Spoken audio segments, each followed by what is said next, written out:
જય શ્રી કૃષ્ણ, જય માતાજી. કેમ છો બધા?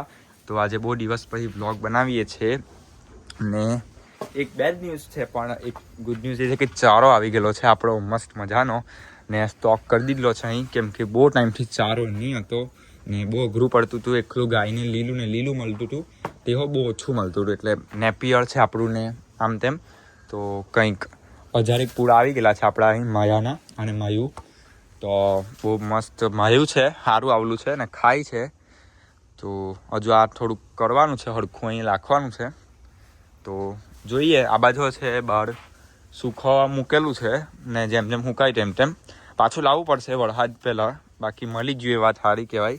મોંઘું મળ્યું, બહુ મોંઘું મળ્યું. 70 રૂપિયા એક પૂળો મળ્યો, પણ હવે ગણી લો તમે 1000 પૂળા 70 રૂપિયા એક પૂળો એટલે પણ ચાલી રહે. હમણાં ચાલ લાવવું જ પડતું હતું કેમ કે બંને ગાય, એક ગાય વિયાઈ ગઈ છે આપણી દેવી, પણ એક બેડ ન્યૂઝ એ છે કે દેવીનું બચ્ચું મળી ગયું. તો આપણે લાઈટ ચાલુ કરવા પછી બતાવું. તો આ છે આપણી દેવી ને આ રાધા. તો દેવીને કંઈક બહુ દાડા થઈ ગયા બ્લોગ બનાવ્યું, પછી બ્લોગ બનાવવાનું પણ મન નહીં કર્યું થોડાક દાડા ને એક્ઝામ હતી એટલે પછી આપણે બ્લોગ નહીં બનાવ્યો. તો 10 દિવસ થયા કંઈક વીઆઈને ગાયને ને હજુ મહિનો બાકી હતો ને વીઆઈ ગયેલી. એટલે એમ એવું લાગતું હતું, આપણે ગયા બીજા બ્લોગમાં જોયું તમે કે વીઆવાનું ફૂલ ઓર્ડર ભરી દીધલું હતું. એટલે વીઆઈ જાય એવું જ હતું પણ બહુ ટાઈમ હતો બાકી. એટલે બચ્ચું ખબર નહીં શું થયું, કેમ કે સવારના વીઆઈલી મળક એકદમ. એટલે અમે અહીંયા હતા નહીં એટલે અહીં વીઆઈ લીધી અહીં આટલે અહીં બનતા ત્યારે દેવીને. તો બચ્ચું 15-20 મિનિટમાં અમે આવી ગયેલા, ખબર પડી એટલે. પણ બચ્ચું નહીં બચ્ચું મળેલું હતું. હવે શું થયું એ તો હવે ખબર નહીં, પણ મસ્ત બચ્ચું હતું, વાછેરો હતો જે હોય તે, પણ એક બચ્ચું હતું એનું. તો થોડાક દાડા બહુ એ કર્યું એણે, પણ હવે થોડુંક શાંત થઈ ગઈ. 2-3 દાડા બહુ બળાડી, પણ હવે શાંત થઈ ગઈ. ને લાકડી લઈને ચાલુ કરતું છે કે કૂતરું આવતું છે એક બાજુવાનું, તે પજવતું છે. ને આપણી હમણાં ખાવાનું હો બરાબર ખાટી થઈ ગઈ, પણ એક પ્રોબ્લેમ હતી કે પાનો નથી મૂકતી, કેમ કે બચ્ચા વગર પાનો નહીં જ મૂકે. એમ તો બધી જ ગાય મોટે વગર, પણ એને અડધો કલાક પહેલાં દોવા પહેલાં હમણાં પહેલાં ઇન્જેક્શન મરાઈ, પણ એને નહીં મારવાનું. ઇન્જેક્શનથી થોડુંક વધારે ખરાબ રહી, એની હેલ્થ બગડી જાય આખી. તો ઇન્જેક્શન ખાલી એમાં ટ્રાય માટે એક બધા માર્યું કે કેટલું દૂધ છે આછીમાં છોડી મૂકતી જાય, છોડતી નથી કે શું છે, કેમ કે બચ્ચું નહીં એટલે કંઈ ખબર નહીં પડે કે થોડુંક જ દૂધ કાઢતી હતી. એવું લાગ્યું કે દૂધ નથી બનતું, પણ ટ્રાય કર્યું તો દૂધ બને છે પણ છોડતી નથી દૂધ.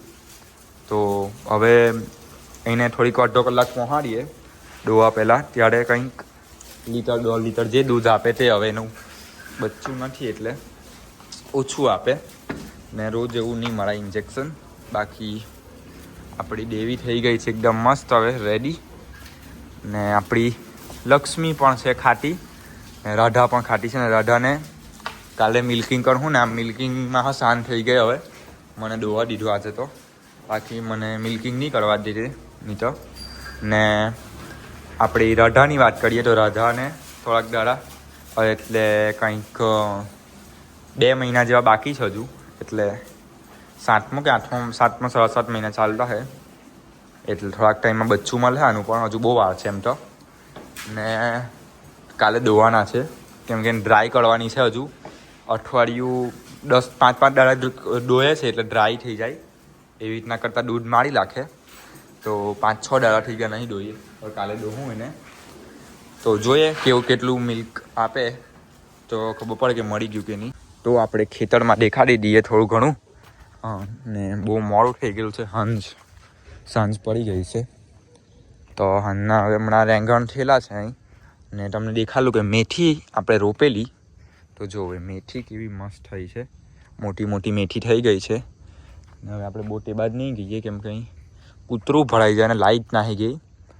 એટલે પછી દેખાડું તમને પેલી સાઈડ. અહીં આ માયું છે જે હરખું નહીં ઉગ્યું, ને આ કંઈ બીજું ઘાસ છે તે કંઈ ઉગ્યું જ નહીં. એટલે મેથી ઉગી ખાલી અહીંથી જો મેથી, બાકી ઉગ્યું જ નહીં. તો આને કંઈ બીજું રોપે હવે જોઈએ બાકી શું થાય. આ માયું છે ને તે બાદ તો ટીંડા છે ને આવું કંઈ છે. હમણાં તુવેર છે ને નેપિયર છે થોડુંક. તો આપણે બંધ કરી દઈએ ને હવે આપણે ગઈએ ઘરે. તો આવું કંઈ આ કાળેલા છે પણ કાળેલા નથી થતા. ને અહીં હમણાં ડોલે મેં અંદર લાઇટ નાખી ગઈ એટલે આવું એટલે ચાલુ થઈ જશે. તો આ બાજ હવે આવું કંઈ છે. હવે અહીં હવે છોડા છે નહીં બહુ, અને પેક કરવું પડશે. 2-3 દાડા લાગશે અને બધું કરતા, કેમ કે આ બધું કામ હો કરવાનું હોય હાથે ને માયું હોય કરવાનું હોય. બાકી અહીં આવું કંઈ છે. ફૂડનો ને લીમડી તોડવાની છે આપણે. તો લીમડી આપણે અહીં છે ને ફૂડનો ત્યાં છે ઘર સારું. ને આવું કંઈ છે. હવે હૂકવીને ભરવું. રેંગણ નહીં થતા હમણાં, કદાચ થતા હોય તો પેલી સાઈડ થતા હોય. પેલી તે બાદ કશે રેંગણી છે, હવે મને નથી ખબર, કેમ કે મેં પણ બહુ દિવસ આવ્યો એટલે. ને અહીં નાળિયેરી મસ્ત ઉગી ગઈ આપણે. જો પહેલાં બહુ નાની હતી થોડાક, ને કેવી મસ્ત ઉગી ગયેલી છે. તો મોટી થઈ જાય મસ્ત. ને આંબાનો પણ પાછો ફૂટી નીકળેલો છે. ને આ જલ્દી મોડ આવવાના છે આંબા પર, કદાચ દેખાતું હોય તો. જો આવી રહ્યું મોડ. તો આની પર તો ખબર નહીં હવે આવે કે નહીં, કેમ કે નાંધલો જ હજુ. નાંધલો એટલે ને થોડુંક નીચે કાપી કાઢ લો, આ બનાવવાના હતા એટલે. તો હમણાં આવું કંઈ છે. તો આપણે મળીએ કોઈ બીજા વ્લોગમાં. ને દેવી આપણી એકદમ હેલ્ધી થઈ ગયેલી છે ને જોઈએ આપણે શું થાય. તો મળીએ આપણે કોઈ બીજા વ્લોગમાં. બાય.